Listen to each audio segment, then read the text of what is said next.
السلام عليكم ورحمة الله. ازيكم عاملين ايه؟ يا رب تكونوا بخير وبسعادة يا رب. النهارده اعمل محشي وفراخ وان شاء الله الطريقة تعجبكم. ما شاء الله كان طعمه جميل. يا رب الفيديو يكون خفيف عليكم وتشتركوا في القناة عشان تكبر وتنجح بيكم. وبشكر كل اللي اشترك، بشكركم. ما شاء الله كان طعمه حلو قوي. النهارده عامله كوسه وبتنجان وفلفل. هنا بقى بوريكم قبل ما اقور البتنجان بطريها كده عشان تبقى سهله معايا في التقوير.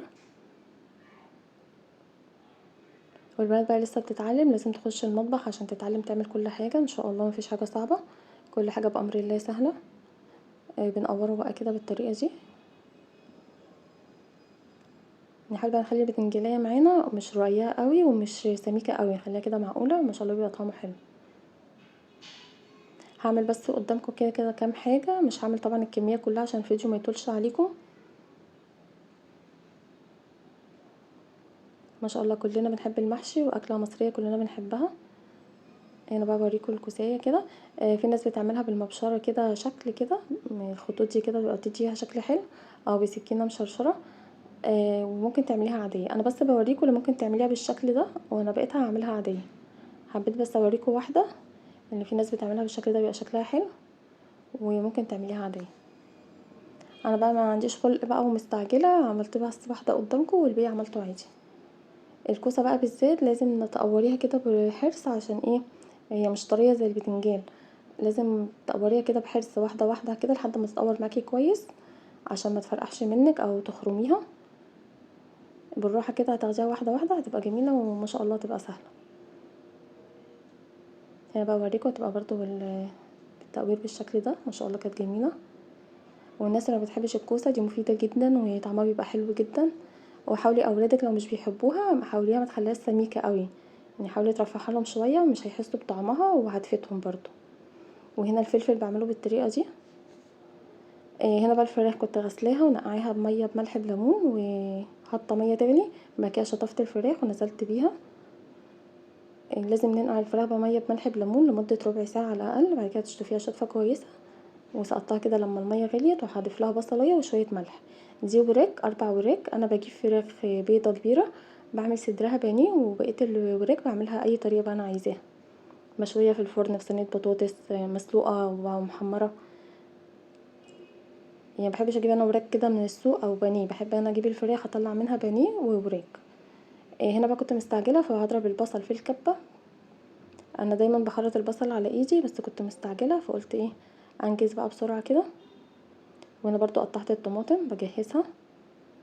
الطماطم ساعات بيبقى شكلها حلو من بره بتبقى بايظه من جوه، لازم تقطعيها قبل ما تضربيها في الخلاط. هنا بقى بضرب البصل،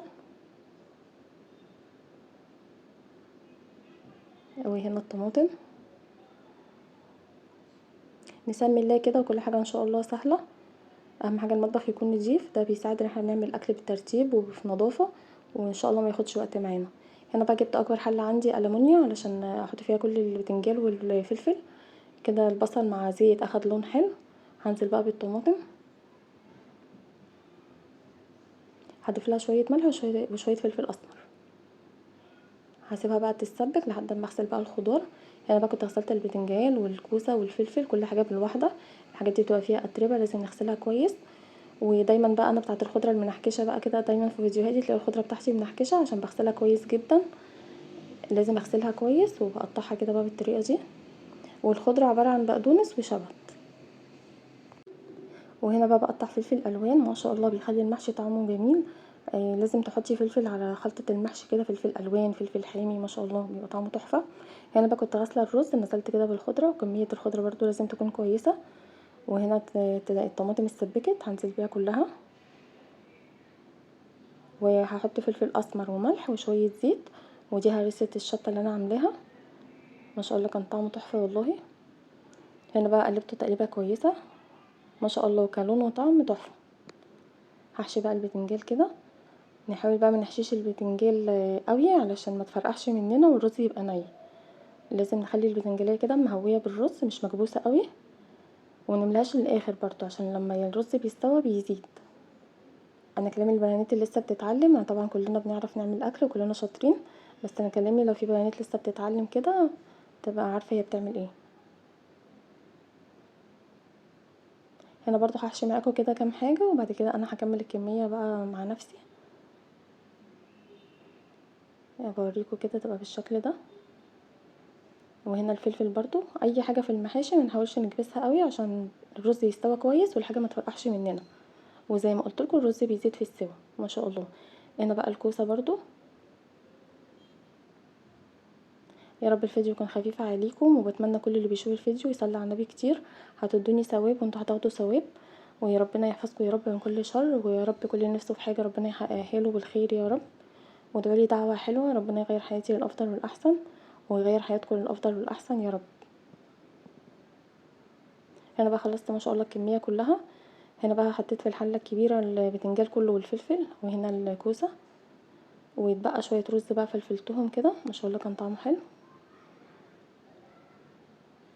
هنا بقى هزود البتنجان الشوربه، لازم كده نزوده شويه شوربه حلوين كده عشان يستوى كويس.